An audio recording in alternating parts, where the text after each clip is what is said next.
Hello everyone, সবাই কেমন আছেন? আমার এই ভিডিওটা গত শনিবারে করা ছিল। ভিডিওটা আপ করতে পারিনি একটু ব্যস্ততার জন্য।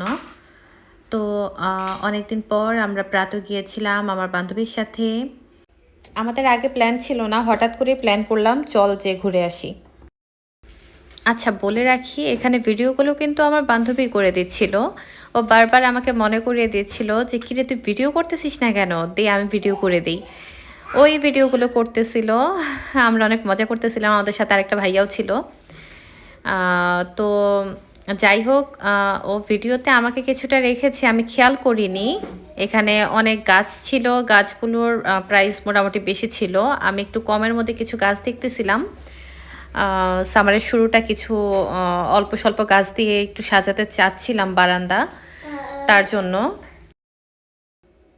তাছাড়াও আর কিছুদিন পর গাছের দাম অনেকটাই কমে যাবে, তখন বেশ কিছু গাছ কিনবো ইনশাল্লাহ, ইচ্ছা আছে। অনেক রকমের গাছ ছিল, যেটাই দেখতেছি সেটাই নিতে ইচ্ছা করতেছিল, বাট কিছু করার ছিল না। এখানে আমার ফ্রেন্ডও কিছু কিনেছে, ও কিছু গাছ কিনেছে, সেগুলো আবার একটু দেখালো। এই তো আমাদের বাচ্চারা দৌড়াদৌড়ি করতেছিল, ওরা তো এখানে আসলে আর আমাদের সাথে থাকে না। আমরা থাকি এক প্রান্তে, ওরা থাকে আরেক প্রান্তে। তো আমাদের হাতে বেশি সময় ছিল না, অল্প সময়ের জন্য এসেছিলাম।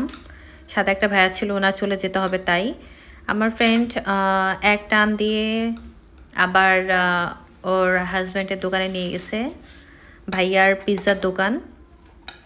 তো সেখানে গিয়েছিলাম, ওখান থেকে পিৎজা নিয়ে আমরা আবার পামের ভেতর চলে গেছি।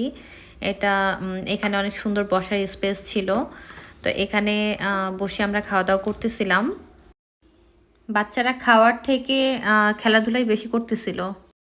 এখানে আমি একটু ভিডিও করতেছিলাম, আর ওইদিকে অন্তরা খাবারগুলো বের করে দিচ্ছিল, বাচ্চাদেরকে ডাকতেছিল এসে খাওয়ার জন্য। বাট ওরা তো খেলা নিয়েই ব্যস্ত, তারা খাওয়ার চেয়ে খেলাতে বেশি সময় দিচ্ছিল।